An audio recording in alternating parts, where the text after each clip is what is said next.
ఓం గురుభ్యో నమ. గం గణపతి నమ. కాశీ మజిలీ కథలు 182వ మజిలీ జగన్మోహనుడి కథ. వచ్చ మనం ఆనందకాననం, అవిముక్తం, మహా శ్మశానం అనే పేరులతో ప్రసిద్ధి చెందిన కాశీనగరానికి వెళ్తున్నాము. ఈ ఊరిలో మిమ్మల్ని అడగదగిన విశేషమేమీ కనపడలేదు కనుక వారణాసీపురానికి సంబంధించిన వింత కథ ఏదైనా చెప్పండి అన్నావు. చాలా సంతోషం. మణి ప్రభావంతో ఒక చక్కని కథ గోచరించింది. అది నువ్వు ఇంతకు మునుపు విన్న కథల కంటే కూడా చాలా చమత్కారకంగా ఉంటుంది. జాగ్రత్తగా విను అని ప్రారంభించాడు మణిసిద్ధుడు. కావేరీ నది ఒడ్డున ఇంద్రావతి అనే పట్టణం ఉంది. దానికి రాజైన ఇంద్రమిత్రుడు చక్కగా రాజ్యం చేస్తున్నాడు. అతనికి మలయవతి అనే అందమైన భార్య ఉండేది. వాళ్ళకి అత్యంత సుందరుడైన కొడుకు పుట్టాడు. వాడికి జగన్మోహనుడనే పేరు పెట్టారు. అతను దినదిన ప్రవర్తమానుడవుతున్నాడు. పూర్వం నుంచి క్షత్రియులకి బ్రాహ్మణులే మిత్రులు, మంత్రులు. ఇంద్రమిత్రుడి ప్రధానమంత్రి గుణనిధి అనే బ్రాహ్మణుడు అతని కొడుకు సిద్ధార్థుడు. అతను రాజపుత్రుడంతటి చక్కనివాడు కాకపోయినా సామాన్య రూపవంతులలో ఉత్తముడే. వయసులో కాక బుద్ధిలో వారిద్దరూ సమానులని పేరు పొందారు. విద్యాభ్యాసం అయ్యే వరకు వారిద్దరికీ ఒకచోటే భోజనం, ఒకచోటే నిద్ర, ఒక రకపు అలంకారం, ఇద్దరిది ఒకటే ప్రాణం. విద్యాభ్యాసం సమంగా జరిగింది. సిద్ధార్థుడి బుద్ధి బలము, జగన్మోహనుడి భుజబలము జనులు విశేషంగా చెప్పుకునేవారు. ఒక వసంతకాలంలో ప్రొద్దుపోయిన 2 గడియలకి వాళ్ళిద్దరూ ఒక మేడ మీద ఉండి చల్లగాలులు శరీరాలకి హాయి కొలుపుతుంటే పండు వెన్నెలని అనుభవిస్తూ రాజపుత్రుడు ఆకాశం వైపు చూస్తూ, మిత్రమా, నీలపు బట్ట మీద వజ్రపు రవల్ల ఆకాశంలో చుక్కలు, సూర్యచంద్ర నక్షత్రాలు భగవంతుని ప్రభావాన్ని చాటుతున్నాయి. సూర్యుడెక్కడ నుండి ఎక్కడికి పోతున్నాడో, చంద్రుడి గతి ఏమిటో, నక్షత్రాల ప్రకాశం ఏమిటో చూసిన వాడెవ్వడూ లేడు. సూర్యకాంతి చంద్రుడి మీద, నక్షత్రాల మీద ప్రకాశం కలుగజేస్తుంటారు. సిద్ధాంత శాస్త్రకర్తలు చాలా కాలం ఆకాశాన్ని చూసి రాశారే తప్ప అక్కడికి పోయి చూసి రాయలేదు. అన్నీ కనబడుతున్నాయి, నడుస్తున్నాయి, కానీ అవేమిటో మనకి తెలియదు. అవి లేకపోతే మనం జీవించలేం అంటుంటే సిద్ధాంతి అక్కడికి వచ్చాడు. వాళ్ళిద్దరూ లేచి నమస్కరించారు. ఆయన పీఠం మీద కూర్చున్నారు. ఆయన వారికి గ్రహ నక్షత్రాదులు, సంబంధాలు, గమనాలు, స్వరూపాలు అన్నీ చెప్పారు. అప్పుడు రాజకుమారుడు ఇలా అడిగాడు. సూర్యుడు, చంద్రుడు, నక్షత్రాలు ఎలా ఉంటాయి? తేజోరాశుల, అగ్నిజ్వాలల, యంత్రాల? అవన్నీ ఒకే చోట ఉన్నాయా? దూరంగా ఉన్నాయా అన్నారు. గురు, అవన్నీ అగ్నిగోళాలు, పరస్పర సంబంధం కలిగినవి, ఒకదానినొకటి ఆశ్రయించడం వల్ల తిరుగుతున్నాయి అన్నాడు. రాజకుమారుడు, ఎక్కడ తిరుగుతున్నాయి అన్నాడు. గురువు, భూమి చుట్టూ, మేరువు చుట్టూ అన్నాడు. రాజకుమారుడు, గోళాలంటే ఏమిటి? గురువు, గుండ్రంగా ఉండే వాటిని గోళాలు అంటారు. రాజకుమారుడు, ఆచార్య, నాకు ఆ నక్షత్రాల వద్దకు పోయి కళ్ళారా చూడాలని ఉంది. నా కోరిక ఎలా తీరుతుంది? గురువు, మనుష్య దేహంతో చూడటం శక్యం కాదు అన్నాడు. రాజకుమారుడు, భూలోకమే ప్రధాన లోకం. సూర్యచంద్రాదులు భూలోక సంరక్షణ కోసమే సృజించినట్లు కనపడుతుంది, చూశారా అన్నాడు. గురువు, అవును, అలాగే కనపడుతుంది అన్నాడు. రాజకుమారుడు, మిత్రమా, ఆ లోకాల విశేషాలు చూడాలని ఉంది. ఏదైనా సాధనం ఆలోచించు అన్నాడు. సిద్ధార్థుడు, మణి మంత్ర ఔషధీ శక్తుల వల్ల పోవచ్చు, అవి తపస్సు వల్ల సాధ్యమవుతాయి అన్నాడు. గురువు, మీరు వెర్రివేషాలు వెయ్యక చదువు పూర్తి చేసుకొని భూమిని పాలించండి. సూర్యచంద్రాదులు ఏవి ఎలా అయితే మనకేమిటి అన్నాడు. రాజకుమారుడు, చదివిన చదువు చాలు. కోట్ల కొద్దీ నక్షత్రాల్లో కొన్నింటికే పేర్లున్నాయి, ఒకటి చూసినా చాలు అన్నాడు. సిద్ధార్థుడు, మిత్రమా, మొదటి నుంచి నీకు కొత్త విశేషాలంటే వేడుక. హేతువాదివి. నీ కోరిక తపస్సుకి సాధ్యం, తపశ్శాలుల అనుగ్రహంతో పొందవచ్చు. అది ఆలోచిద్దాంలే. ముందు గురువు చెప్పే సిద్ధాంత వాక్యాలు ఆకలింపు చేసుకో. రాజపుత్రుడు గురువు చెప్తున్న ఖగోళ విషయాలు శ్రద్ధగా విన్నాడు. సిద్ధవ్రతుని కథ. రాజపుత్రుడి మనసంతా నక్షత్రలోకం మీదే ఉంది. ఆ శాస్త్రవేత్తల ఉపన్యాసాలు శ్రద్ధగా వినడం, నక్షత్రాల వృత్తాంతం అడగడం, ఓషధీ రసంతో ప్రవరుడు హిమాలయాలకి వెళ్ళగలగడం నిజమేనా అని అడుగుతుంటాడు పండితులని. అతని కలలో కూడా నక్షత్రాల లోకాలే. ఒకనాడు, మిత్రుడా, నాకిక విద్య మీద శ్రద్ధ లేదు, రాజ్యం మీద ఇష్టం లేదు. మనము ఎరిగిన భూలోక విషయాలు కాక ఇతర లోకాల విషయాలు కళ్ళారా చూడాలి. మనం తపస్సు చేయలేం. తపోధనులకు సేవ చేసి అలాంటి శక్తి సంపాదించాలి.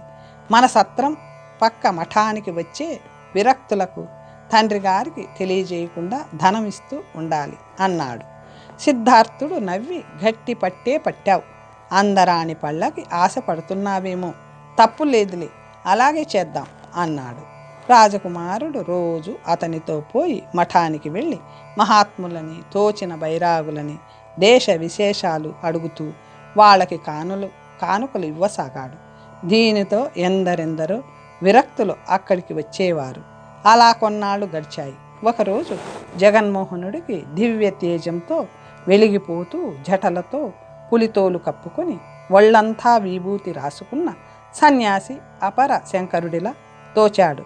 అతని మీద ఎంతో విలువైన జల్తారు శాలువ కప్పి నమస్కరించాడు. ఆ సన్యాసి అతన్ని చూసి, రాజపుత్ర, నీ దాతృత్వం విచిత్రంగా ఉంది. విరక్తులని అనురక్తులు చేస్తున్నావు.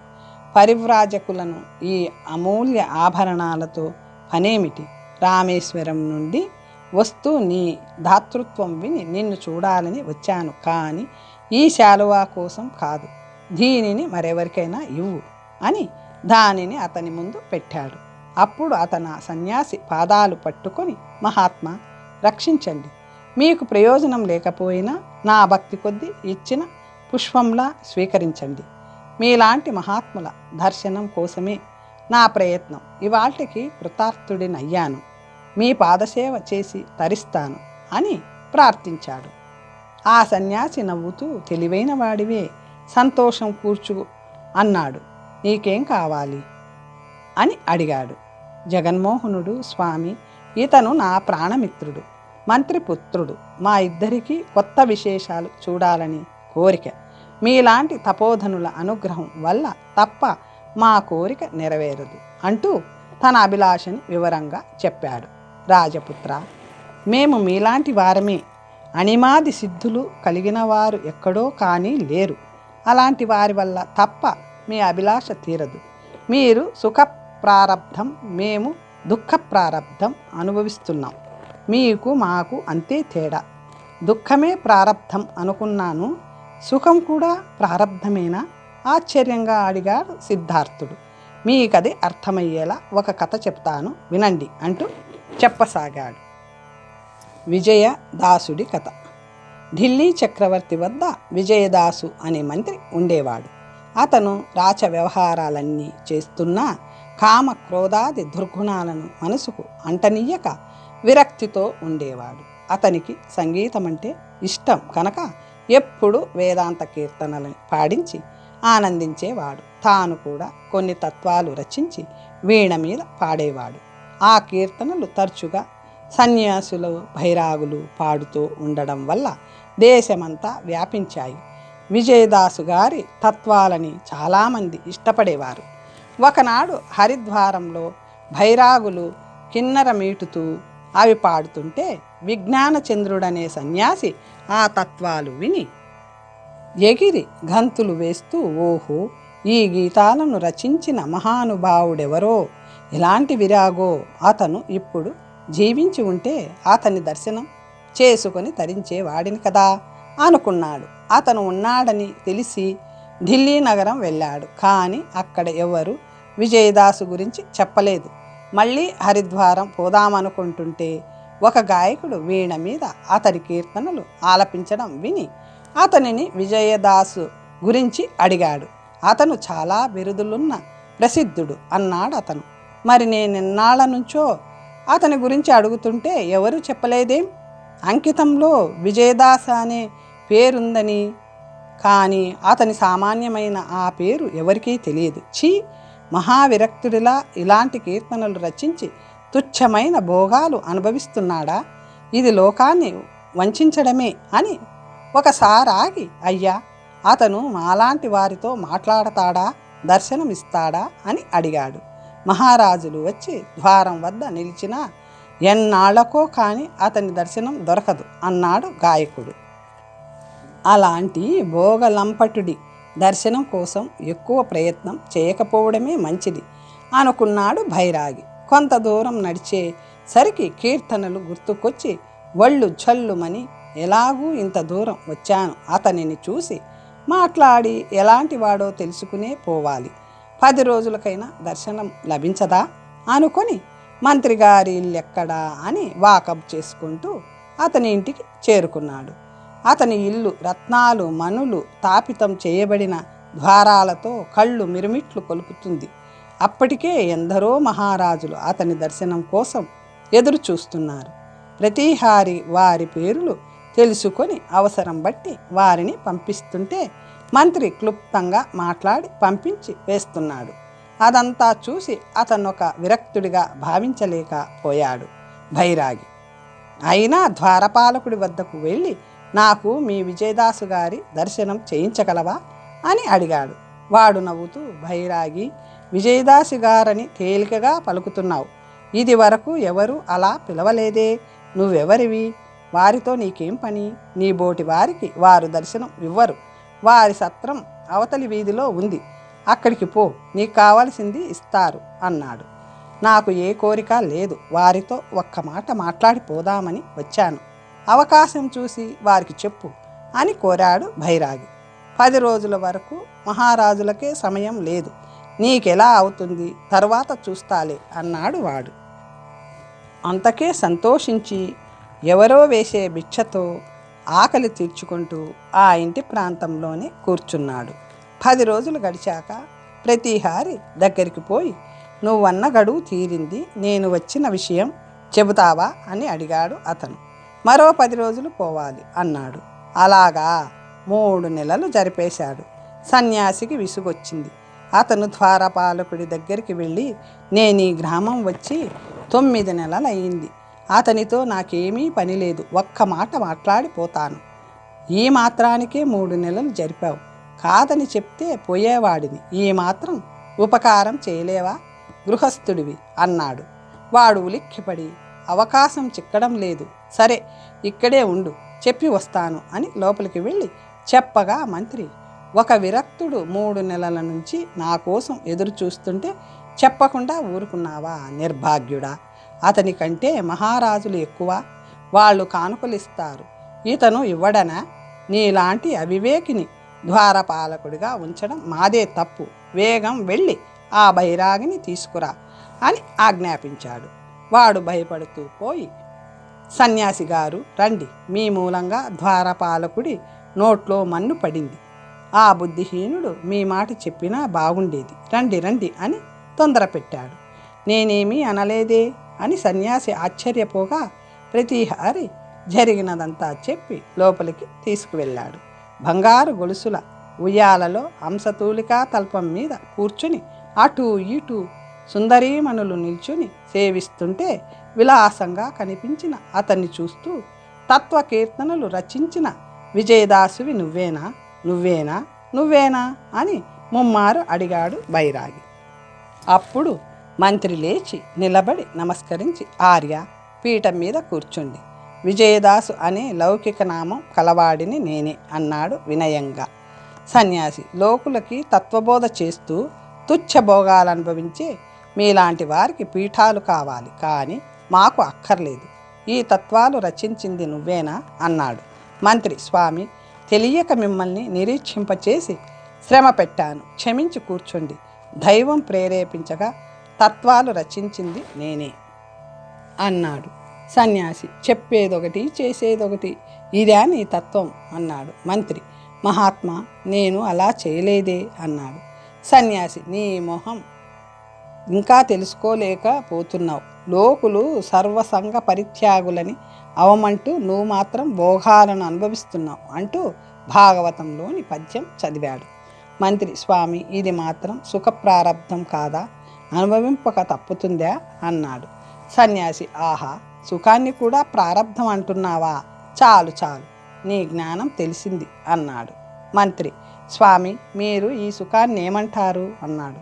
సన్యాసి మదమెక్కి అంధుడివై అవివేకివై జడుడివై దీనిని అనుభవిస్తున్నానంటావు, దీనిని నేను వదిలిస్తాను, చెప్పినట్లు చేస్తావా అన్నాడు. మంత్రి తప్పకుండా అలాగే చేస్తాను, ఆజ్ఞాపించండి అన్నాడు. సన్యాసి ఈ భోగాలు ఎలా వదలాలో చూస్తాను, నాతో హరిద్వారం రా అన్నాడు. మంత్రి అందుకు అంగీకరించి వ్యవహార పత్రాలు సవరించుకొని కాషాయ బట్టలు ధరించి ఆ రాత్రి వేకువజాములో ఎవ్వరికీ చెప్పకుండా సన్యాసి వెంట హరిద్వారానికి పోసాగాడు. ఇద్దరూ ఒక మహారణ్య మార్గంలో జాము పెద్దెక్కే వరకు నడిచారు. సుకుమారుడైన విజయదాసుకి ఎండవేడికి చెమటలు పోశాయి, పాదాలు బొబ్బలెక్కాయి. సన్యాసి అతన్ని చూసి జాలిపడి ఈ ప్రయాణం వల్ల చాలా అలిశావు, ఈ మర్రి చెట్టు కింద కొంచెం సేపు విశ్రమించు, నేను గ్రామంలోకి పోయి భిక్ష అడిగి తెస్తాను, ఇద్దరం తిందాం అన్నాడు. మంత్రి నీరసంతో మాట్లాడలేక అలాగే అని సైగ చేసి నేల మీదకి ఒరిగి నిద్రపోయాడు. అంతలో ఢిల్లీ చక్రవర్తి వద్ద పని ఉండి ఒక మహారాజు చతురంగ బలాలతోనూ పోతూ ఆ మర్రి చెట్టు కింద బస చేయాలనుకుంటూ చూసేసరికి ఒళ్ళు తెలియకుండా పడుకున్న మంత్రి కనిపించాడు. ఆ రాజు మంత్రిని గుర్తుపట్టి ఇతను ఇక్కడెందుకున్నాడు, కాషాయ వస్త్రాలు ధరించాడేం, ఇతని సహాయం కోరుకోనే కదా ఢిల్లీ వెళ్తున్నాను, అవన్నీ తర్వాత ఆలోచించవచ్చు, ఎండపడి ఉన్న ఇతనికి శైత్యోపచారాలు చేయాలి, మృదువైన ఇతని శరీరం ఎండకి వడిలిపోయింది అనుకుంటూ పన్నీరు చల్లిస్తూ వీవనలు విసిరిస్తూ పువ్వులు చల్లిస్తూ ఉపచారాలు చేయించాడు. దానితో అలసట తీరిన మంత్రి కళ్ళు తెరిచాడు. మీరెవరు అని అడిగాడు. నేను నేపాళ దేశ ప్రభువుని, వీరవర్మ అనే వాడిని, మీ దర్శనం కోరే వస్తున్నాను, మీరు ఒక్కరూ ఇక్కడికి ఎందుకు వచ్చారు, కాషాయ బట్టలు ధరించారేం, మీరు ఈ చెట్టు కింద పడుకోవడం చాలా ఆశ్చర్యంగా ఉంది, మీకోసం ప్రత్యేకంగా వంట చేయించాను, స్నానం చేసి భోంచేయండి, తరువాత మాట్లాడుకుందాం అన్నాడు. పరిచారికులు వచ్చి అతనికి స్నానం చేయించి కొత్త బట్టలు కట్టి భోజనం చేయించి తరువాత చక్కని పీఠం మీద కూర్చోబెట్టి రాజోపచారాలు చేయసాగారు. అంతలో సన్యాసి చిప్పతో అన్నం తెచ్చాడు. వీధులు, కుటీరాలు, ఏనుగులు, గుర్రాలు కోలాహలంతో అక్కడ ఒక పట్టణంలా ఉంది. భైరాగి వాటి మధ్య నడుస్తూ ఇక్కడ మా మనిషి ఉండాలి, ఏమయ్యాడు అని అడుగుతుంటే ఎవరు అతని మాట వినిపించుకోలేదు. చెట్టు గుర్తుతో అక్కడికి పోగా పెద్ద కుటీరం కనిపించింది. విజయదాసు విజయదాసు అని కేకలు పెట్టాడు. అక్కడి దూత అరవకు, వారు ఇక్కడున్నారు, నువ్వెవరివి అని అడిగాడు. భైరాగి తన మిత్రుడి గురించి చెప్పి అతన్ని నెరుగుదువా అనగా ఎరుగుదును, రా, ఆ సన్యాసిని ఇవి నువ్వేనా, నీ కోసమే నన్నిక్కడ ఉంచారు అని లోపలికి తీసుకుపోయాడు. ఆ కుటీరం ఇంద్రభవనంలా మెరిసిపోతుంది. విజయదాసు రత్న సింహాసనం మీద కూర్చొని ఉండగా ఇద్దరు పరిచారకులు వింజామరలు విసురుతున్నారు. ఆ సన్యాసి ఆశ్చర్యపోతూ, విజయదాసు, ఈ వైభవం అంతా ఎక్కడి నుంచి వచ్చింది, రప్పించుకున్నారా అని అడిగాడు. అతను నవ్వుతూ, సుఖప్రారబ్ధం వదలదని చెప్పలేదా, నాకేమీ తెలియదు, జరిగినదేమిటో వీరినడిగి తెలుసుకోండి అన్నాడు. ఆ రాజు జరిగినదంతా చెప్పాడు. అది విన్న భైరాగి తనలో తాను తర్కించుకుని, విజయదాసు, నువ్వు చెప్పింది నిజం, నేనే పొరపాటు పడ్డాను, అవును, సుఖం కూడా ప్రారబ్ధమే, అనుభవిస్తే కానీ పోదు, నువ్వు నాకు గురువువి, నన్ను మన్నించు, పోయి రాజ్యమేలుకో, నా దారిని నేను పోతాను అని వెళ్ళిపోయాడు. విజయదాసు ఆ రాజుతో ఢిల్లీ పోయి రాజకార్యాలు చూసుకోసాగాడు. కనుక సుఖదుఖాలు రెండు ప్రారబ్ధాలే, అనుభవింపక తప్పదు, ఏదీ వదలదు అన్నాడు బైరాగి. రాజపుత్ర, నేను కపటంగా మాట్లాడేవాడిని కాను. నీ కోరిక తీర్చగల అనిమాది సిద్ధులున్న యోగి కాశీపురంలో మణికర్ణికా తీర ప్రాంతంలో గంగలో జలస్తంభన చేసి జపం చేసుకుంటున్నాడంటారు. కానీ అతన్ని చూసిన వారు లేరు. హరిద్వారం లాంటి పుణ్యక్షేత్రాలలో అలాంటి యోగులున్నా సామాన్యులకు కనపడరు, మాట్లాడరు. నేను మోక్షం కోసం తీర్థాటనం చేసేవాడినే కానీ నాకు అలాంటి శక్తులు లేవు. రామేశ్వరం నుంచి కాశీకి వస్తూ నీ గురించి విని వచ్చాను. వీరు చిన్నవారైన బుద్ధిమంతులు, ధర్మశీలురు. నేను పోయి వస్తాను, అనుమతించండి అన్నాడు. మహాత్మా, నా కోరిక అసాధ్యమైనదని తెలిసినా నా బుద్ధి మరలడం లేదు. మృత్యో కీర్తో రావలసిందే. మీకు శుశ్రూష చేస్తూ మీతో కాశీపురం వస్తాను. ఆ మహాత్ముని చూపండి, వారి పాదాలు పట్టుకుంటాను అన్నాడు. రాజపుత్ర, నువ్వు సుకుమారుడివి. కాలినడక భిక్షాటనం, పరదేశంలో కష్టాలు నువ్వు ఓర్వలేవు. నీ కోరిక విరమించుకో. మంచి పనులు చేసి దేహం అంతమయ్యాక లోకాంతర విశేషాలు చూడవచ్చు అన్నాడు యోగి. అయినా రాజకుమారుడు తన పట్టు వదలక పోవడంతో సిద్ధార్థుడు కూడా అతనికి నచ్చజెప్పబోయాడు. అందుకు రాజకుమారుడు, మిత్రమా, మహాత్ములెప్పుడూ తమ సామర్థ్యం చెప్పుకోరు. మనలాంటి వారితో మనసు విప్పి మాట్లాడరు. అతని సేవ చేస్తూ ఆ సిద్ధుడి అనుగ్రహం సంపాదిస్తాను. నా ప్రయాణాన్ని కాదనకు, సాధించి త్వరలోనే వస్తాను. నా కోసం బెంగ పెట్టుకోకుండా మా తల్లిదండ్రుల్ని చూసుకో అన్నాడు.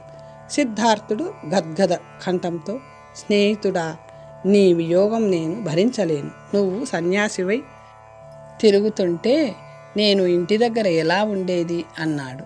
మనమిద్దరము ఒకేసారి పోతే మన వాళ్ళు గగ్గోలు పడతారు, దేశాలు వెతికించి మనల్ని పట్టుకుంటారు. నువ్వెక్కడుంటే నా పోవడం ఎవ్వరికీ తెలియదు. కొన్నాళ్ళుండి మన వాళ్ళని శాంతపరిచి తర్వాత కాశీపురం రా, అక్కడ కలుసుకుందాం. విశ్వేశ్వరుడి ఆలయం మీద నా ఉనికి రాస్తాను అంటూ రాజకుమారుడు అతన్ని బలవంతంగా ఒప్పించి యోగితో కాశీపురం ప్రయాణమయ్యాడు.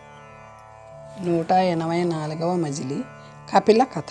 మోహనుడు సిద్ధవ్రతుడితో కాశీపురం పోతూ ఒకనాడు మల్లెప్రోలు అనే పల్లెటూరు చెరువు గట్టున రావి చెట్టు కింద బస చేశారు. వారిని భిక్ష చేయనివ్వక తాను అంగడికి పోయి సామాగ్రి తెచ్చాడు. శిష్యుడొకడు వంట చేయగా అందరూ భుజించారు. చాలా దూరం నడిచి రావడంతో మోహనుడి కాళ్ళల్లో బొబ్బలెక్కి అక్కడ 2 రోజులుండక తప్పింది కాదు. ఆ చెరువు నీళ్ళకి వచ్చిన స్త్రీలు అతని రూపం చూసి కదలలేకపోయారు. వారిలో ఒకటి సాహసించి యోగి వద్దకు వచ్చి, మహాత్మా, నా చేతి రేఖలు చూసి సాముద్రికం చెబుతారా అని అడిగితే కాదనలేక ఆమె గురించి అంతా చెప్పాడు. అప్పుడు మిగిలిన వారు కూడా చేతులు చూపించుకున్నారు. ఆ వార్త గ్రామం అంతా వ్యాపించి స్త్రీలు గుంపులు గుంపులుగా వచ్చి ఫలితాలు తెలుసుకొని పోసాగారు. మోహనుడు, మహాత్మా, మీకి జంజాటం దేనికి? ద్రవ్యాంశ లేదు కదా, వీళ్ళు వస్తుంటే నాకు సంకటంగా ఉంది అన్నాడు. యోగి నవ్వుతూ, నీ బుద్ధి నిర్మలం, తెలియాలనే వీరిని రాణిస్తున్నాను. వీళ్ళకి సాముద్రికం అనేది నెపమే, నిజానికి నిన్ను చూడాలనే వాళ్ళు వస్తున్నారు. దృఢచిత్తంతో ఉండు అన్నాడు. ఆ ఊళ్ళో భద్రుడనే రెడ్డి చాలా భాగ్యవంతుడు, కానీ పరమలోభి, క్రూరుడు. వాడి కొడుకు వట్టి పంద, నాగలి దున్నడం తప్ప ఏమీ తెలియదు. అతని భార్య కపిల అతి చక్కనిది, విద్యా సంగీతాలలో పరిశ్రమ చేసింది. యోగి గురించి విని తనకేదైనా ఉపాయం చెబుతాడేమో అని ఎవరూ చూడకుండా పెరటిదారిన చెరువు గట్టుకు వెళ్ళింది. మోహనుడిని చూసి మోహంలో పడిపోయింది. తను వచ్చిన పని మర్చిపోయింది. ఎలాగో యోగి వద్దకెళ్ళి, స్వామి అని నమస్కరించి తన గురించి చెప్పుకొని, నా భర్తకి లోక జ్ఞానం లేదు, వట్టి మూర్ఖుడు, ఇంతవరకు నా మొహమే చూడలేదు, బ్రహ్మచర్య వ్రతమే చేస్తున్నాను, కత్తుల భోనులో కాపురం, నాకు సంసారం మీద ఆసక్తి పోయింది, మీ శిష్యురాలిని చేసుకొని మీ వెంట తీసుకుపోండి అని ప్రార్థించింది. యువతులకు పతిసేవ కంటే తరుణోపాయం లేదు. అధర్మ కార్యాలు మేము అంగీకరించాం, ఇంటికి వెళ్ళిపో అన్నాడు. స్వామి, వెనుకటి జన్మలో ఏ పాపం చేశానో నాకు పతిసేవ భాగ్యం పట్టలేదు. నా మగడు వెర్రివాడు. నేనతని నీ ధరి చేరబోతే పారిపోతాడు. ఇంతకంటే ఏం చెప్పేది? మీ వెంట వచ్చి శుశ్రూష చేసుకుంటాను అని బతిమాలింది. నువ్వు మాతో వస్తే లోకులు మమ్మల్ని విరాగులనుకోరు. నువ్వు రావద్దు, ఇంటికి పో అన్నాడు. మహాత్మా, నేను తెగించే ఇల్లు వదిలాను. నేనిక్కడికి వచ్చినట్లు మా మామకి తెలియక మానదు. నన్నెలాగా బతకనివ్వడు. మీరు నన్ను రానివ్వకపోతే ఈ చెరువులోనే పడి చస్తాను. ఇంటికి మాత్రం పోలేను అందామె. సిద్ధవ్రతుడు రాజమోహనుడి ముఖం చూశాడు. మోహనుడికి కపిలని చూడగానే మనసు కొంచెం చెలించింది. కానీ ఏం చెబితే ఏమనుకుంటాడో అని మౌనంగా ఉండిపోయాడు. అప్పుడు యోగి, మేము విరాగులం, నువ్వు జవరాలివి. కామమందు కాక పరమందు అపేక్షించే వస్తే రా, లేకపోతే పో, రెండింటికి చెడకు అన్నాడు. మీరు విరక్తులని నాకు తెలుసు. మీ శుశ్రూష కోరే వస్తున్నాను. నన్ను శిష్యురాలిగా అంగీకరించండి అంటూ ఆమె అలంకారాలు తీసేసి పట్టుబట్ట కట్టుకుని యోగి పాదాల మీద పడింది. అతను ఆమెకొక మంత్రం ఉపదేశించి జపం చేసుకోమన్నాడు. రెడ్డి భయంతో వాళ్ళు అప్పుడే బయలుదేరి మరునాడు మధ్యాహ్నానికి మరో గ్రామం చేరారు. కపిల మోహనుడి సౌందర్యం కళ్ళారా చూసుకుంటుంది. మోహనుడికి మనసులో వికారం కలిగిన యోగి మాటలు తలుచుకొని అణుచుకుంటున్నాడు. భద్రుడు తన కోడలు సన్యాసులని తగులుకొని పోయిందని ఆవేశాగ్రహాలతో మందిని వెంటబెట్టుకుని వాళ్ళ జాడలు తెలుసుకుంటూ వచ్చాడు. కపిల వాళ్ళని దూరం నుంచి గుర్తుపట్టి, బాబోయ్, వాడు మమ్మల్ని కొడతాడు అంటూ యోగి వడిలో దూరిపోయింది. రాజపుత్రుడు, నేనుండగా భయమెందుకు, వీళ్ల పని పడతాను చూడండి అంటూ యోగదండాల మధ్య దాచిన కత్తి అందుకొని వాళ్ళందరినీ తరిమివేశాడు. రెడ్డి సిగ్గుపడుతూ, ఛీ, లేచిపోయిన కోడలని రప్పించుకోవడమేమిటి, దాని నోట్లో అదే మన్ను కొట్టుకుంది. నా కొడుక్కి మరో పెళ్లి చేయలేనా, రండి పోదాం అంటూ ఇంటికి తిరిగి వెళ్ళిపోయాడు. ప్రయాణానికి సమయం కావడంతో మణిసిద్ధుడు, గోపాలుడు లేచారు. 185వ మజిలీ చంద్రిక కథ. హేమదుర్గం అనే నగరంలో భీమవర్మ అనే రాజు ఉండేవాడు. అతను చాలా ధర్మాత్ముడు, వితరణశీలి. కేవలం సన్యాసుల కోసమే దుర్గామఠం అనే ఒక పెద్ద మఠం కట్టించాడు. అక్కడ అన్ని సదుపాయాలు ఉంటాయి. ఎన్నాళ్ళున్నా పొమ్మనరు. ఎప్పుడు చూసినా 1000 మంది సన్యాసులకి తక్కువ ఉండరు. ఒకనాటి సాయంత్రం సిద్ధవ్రతుడు శిష్యులతో ఆ మఠంలో ప్రవేశించాడు. రాజపుత్రుడు మఠ విశేషాలు చూసి వచ్చి, ఇక్కడ అందరికీ మహేంద్ర వైభవం జరుగుతుంది, సన్యాసులకి పెళ్ళికొడుకుల మర్యాదలు సేవలు జరుగుతున్నాయి అంటూ చెప్పగా యోగి నవ్వుతూ, అతనెవరో నీలాంటి వాడే, భైరాగులని భోగులని చేస్తున్నాడు. అతనికి పుణ్యమే కానీ యోగులకి మాత్రం మోహప్రదం అన్నాడు. అంతలో సత్రం ఉద్యోగులు వచ్చి, మహాత్ములారా, చాలా దూరం నుంచి వచ్చారేమో, ఏం కావాలి అని అడిగారు. వారు ఏమీ అక్కర్లేదు అని మఠ విశేషాలు చూస్తూ ప్రయాణం వాయిదా వేసుకున్నారు. సాయంత్రం రక్షక భటులు వచ్చి అక్కడి బైరాగులని పరీక్షిస్తూ, ఇక్కడ విరక్తులు తప్ప ఉండకూడదు, మా రాజపుత్రిక యోగులని సేవించడానికి వస్తుంది అంటూ కొందరిని అవతలికి పంపేశారు. అంతలో పల్లకీలో రాజపుత్రిక వచ్చింది. యోగులని పరిశీలించి చూస్తూ సిద్ధవ్రతుణ్ణి, మోహనుడిని, కపిలని చూసింది. మోహనుడి అందానికి ఆశ్చర్యపోయి, యతికి ఇంత అందముండదు, లక్షణాలు చూస్తే రాజుగా ఉండవలసిన వాడు యోగి అయి ఎందుకు తిరుగుతున్నాడో, ఆ చిన్నది అతని భార్య కాబోలు, రూపవతే కానీ ఇతని జాతికి సరిపోయినది కాదు, అందుకే జోగిలా తిరుగుతుందేమో అనుకుంది. సన్యాసికి భార్యలుండరు. సన్యాసని తెలిసినా నా మనసు ఇతని మీదికి పోతుందేమో, స్వప్నానికి ఫలం ఇదా, ఎందరో రాజపుత్రులను అపేక్షించిన నా హృదయం ఇతని మీద వాలడం విచిత్రమే అని ఆలోచిస్తూ యోగి పాదాలకు నమస్కరించింది. అనుకూలుడైన భర్త లభించుకాక అని ఆశీర్వదించాడు యోగి. తనకి నమస్కరించగా మోహనుడు కూడా అలాగే ఆశీర్వదించాడు. అప్పుడు ఆమె, స్వామి, మీ ఆశీస్సులు వరాలే, మీరు సత్యవాక్కులు కదా, మీ దర్శనంతో కృతార్థురాలిని అయ్యాను. ఈ బాలయోగి మీ శిష్యుడేమో, ఇంత చిన్న వయసులోనే వైరాగ్యం ఎందుకు పూనాడు? ఈమె ఇతనికి ఏమవుతుంది?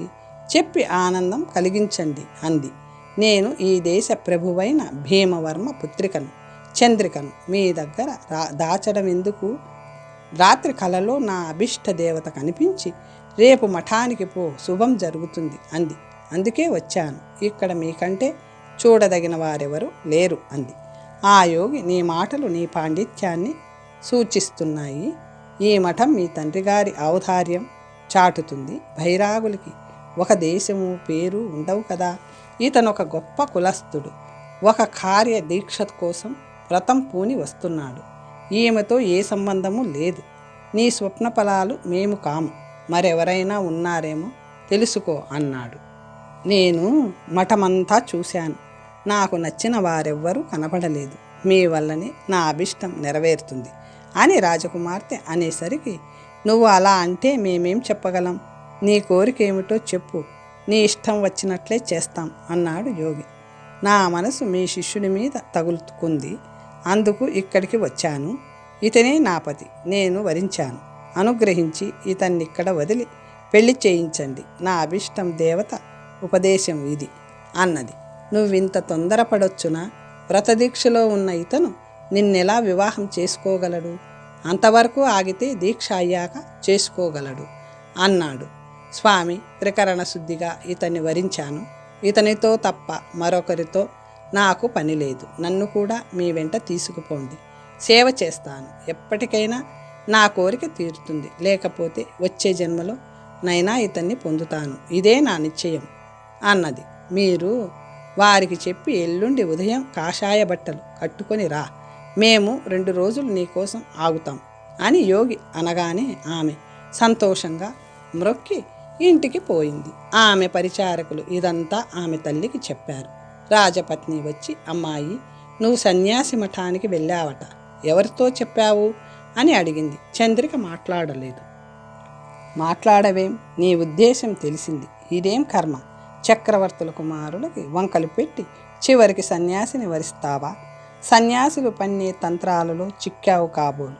నీ సంకల్పం మార్చుకో అని మందలించింది రాజపత్ని. అప్పుడు చంద్రిక తనకు వచ్చిన స్వప్నం చెప్పి, ముల్లోకాలలోనూ సుందరుడు అనదగిన వాడు నాకు కన్నుల పండుగ చేశాడు. వాడు ఉత్తమ కులుజుడే, కాని దీక్ష పూని సన్యాసై తిరుగుతున్నాడు. నా మనసు అతని మీద లగ్నమైంది. దైవాన్ని ఎవరు మీరగలరు? అతనే నా భర్త అని నిశ్చయించుకొని పెద్దవానితో చెప్పగా దీక్ష అనంతరం స్వీకరించునని చెప్పాడు. కానీ నేనిక్కడుండి ఏం చేస్తాను? మరొకరిని పెళ్లాడితే వ్యభిచారినవుతాను. సేవ చేస్తూ వారి వెంట ఉండడానికి నిశ్చయించుకున్నాను. మీరెవరు నాకు అడ్డు చెప్పకండి. నా ప్రారబ్ధం ఇలా ఉంది అంది. రాజపత్ని, సైభాను, చంద్రిక, నీ సంకల్పం గొప్పగా ఉంది. శ్రీ యంత్ర వేదుల స్త్రీలకి మన్మధుల్లా కనిపిస్తారట. సన్యాసి రూపవంతుడు దీక్ష అనంతరం స్వీకరించడం ఎంత బాగుంది. నిన్ను వాళ్ళేదో మాయ చేసి లాక్కబోతున్నారు. వాళ్ళని ఇప్పుడే పట్టించి శిక్షింపచేస్తాను అంటూ భర్తకి వర్తమానం పంపింది. భర్త రాగానే, మీరు సన్యాసులకి మఠం కట్టించి సదుపాయాలు చేసినందుకు ఫలం ఇప్పుడు కనిపించింది. పాముకి పాలు పోసినట్లే అయింది. నిజమైన విరక్తుడు మఠానికి రానే రాడు. దొంగ సన్యాసులు వచ్చి పెళ్లి కొడుకుల్లా తిని కూర్చుని స్త్రీలని చెరబడుతున్నారు అంటూ జరిగినదంతా వివరించింది. అది విన్న రాజు కోపంతో మండిపడుతూ, నేటితో వాళ్ళ సుఖాలు పటాపంచలయ్యాయి. ఆ కృతజ్ఞుల చంద్రికనే యంత్రబద్ధం చేశారా? వాళ్ళ శరీరాలని కాకులకి గద్దలకి వేయిస్తాను అంటూ కింకరులని పిలిచి ఆజ్ఞాపించాడు. వాళ్ళు మఠానికి పోయి తెల్లవారుతున్న సమయంలో అక్కడి బైరాగులను, పరివ్రాజకులను అందరినీ, పిన్నలని, పెద్దలని వాళ్ళు మొరపెట్టుకుంటున్నా వినక తీసుకుపోయి చెరసాలలో పడేశారు. మరునాడు రాజు కూతురిని, ఆ బిచ్చగాడెలా నచ్చాడు, అని ఆక్షేపించగా ఆమె మెల్లగా, తండ్రి, నువ్వు కోపిస్తే నేనేం చేయలేను. సన్యాసులది ఏమాత్రమూ తప్పులేదు. స్వప్నఫలం ఆశించి నేను మఠానికి పోగా అక్కడొక బాలయోగి నన్ను ఆకర్షించాడు. చూడడంతో నా భర్త అని త్రికరణ శుద్ధిగా వరించాను. దైవకంగా నాకు అలాంటి బుద్ధి పుట్టింది. ఏం చేసేది? శాస్త్రం ఎరిగిన మీరే చెప్పండి. సతికి పతితోనే కదా గతి. వారి వెంట పోవటం తప్పు కాదని నా ఉద్దేశం. వాళ్ళని చంపుతారా? నన్ను కూడా కట్టండి, సహగమనం చేస్తాను అంది. ఛీ, అవాచ్యలాడకు. నీ తప్పు నీకు తెలియడం లేదు. సిగ్గు విడిచి పేలుతున్నావు అంటూ పళ్ళు పటపటా కొరుకుతూ ఆ భైరాగులందరినీ రప్పించి పరీక్షించి చూశాడు. మొలకు గోచి పైన తోలు కప్పుకున్న వాళ్ళు, పొడుగు గెడ్డం వేలాడే పుట్టతో ఒకడు, బక్క చిక్కి శవంలా కొందరు, జటాజూటం చుట్టిన వాళ్ళు కొందరు, రోగంతో మూలుగుతున్నవాడు, అలాగే తప్ప చక్కనివాడు ఒక్కడూ లేడు. మేకవన్య పులులు తపస్సుల వేషం వేసుకొని లోకులను వంచిస్తున్న మీకు ఏం శిక్ష విధించాలో తెలియడం లేదు. యవ్వనంలో ఉన్న ఒక చిన్నది మీలో ఉందట, కనిపించదేం? ఎక్కడ దాచారు? ఆ బాలయోగి ఎక్కడున్నాడు? వీళ్ళంతా ఇలా ఉన్నారే? వాళ్ళల్లో ఒక సన్యాసి ముందుకొచ్చి, మహారాజా, ఒక పాము వల్ల తన తండ్రి మరణించాడని, జనమేజయుడు సర్పయాగం చేసినట్లు ఒక దుష్టుడు మిమ్మల్ని మోసం చేశాడని, మమ్మల్ని అందరినీ నిరపరాధులమని అయినా చూడకుండా శిక్షించాలనుకుంటున్నారు. పడుచుతో వచ్చిన సన్యాసులు ఆ రాత్రే పారిపోయారు. మేమేమీ ఎరగని వారం. భోజనానికి ఆశపడి చేరిన మమ్మల్ని ఇంతవరకు కన్నబిడ్డల్లా పోషించావు. నిజం తెలియకుండా శిక్షిస్తే అపఖ్యాతి పాలవుతావు అని రాజు మనస్సు మరల్చాడు. ఆ రాజు కొంచెం ఆలోచించి చంద్రికతో మఠానికి వచ్చిన దాదులని రప్పించి ఆమెతో మాట్లాడిన యోగులెవరో వారిని చూపించమన్నాడు. వాళ్ళు చూసి, దేవా, ఆ బాలయోగి చాలా చక్కనివాడు. వాళ్ళతో ఉన్న ఆమె అతే చక్కనిది. వీరెవరూ కారు అన్నారు. రాజు వాళ్ళందరినీ విడిపించి పొమ్మన్నాడు. సన్యాసి పురుగు మా దేశంలో ఉండకూడదు అంటూ దేశం వదిలి పొమ్మన్నాడు. అంతఃపురం వచ్చి ఆ విషయమంతా భార్యకు చెప్పాడు. ఆమె ఎంత చెప్పినా చంద్రిక బుద్ధి మరలడం లేదు.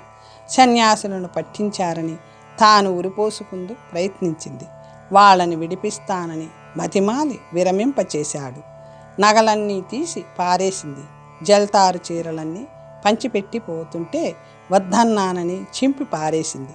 కాషాయ వస్త్రాలు, యోగిని వేషం ధరించింది. ఆ సన్యాసులు మహానుభావులంటుంది. అది మన మాట వినదు. మనము నిర్బంధిస్తే బలవంతంగా మరణించేలా ఉంది. ఆ బాలయోగిని రప్పించండి, ఇక్కడే ఉంటాడు అంది. అతను గట్టిగా అరుస్తూ, చస్తే చావని, గట్టిగా గొడవ చేస్తే దాన్ని కూడా కట్టి పారేస్తాను. కులంలో చెడబుట్టింది, ఈ విషయంలో దయతలచను అని ఖచ్చితంగా చెప్పేసి తన నివాసానికి పోయాడు. రాజపత్ని దుఃఖిస్తూ కూతురి వద్దకు పోయింది. తరువాత కథ వచ్చే భాగంలో తెలుసుకుందాం. ఓం స్వస్తి.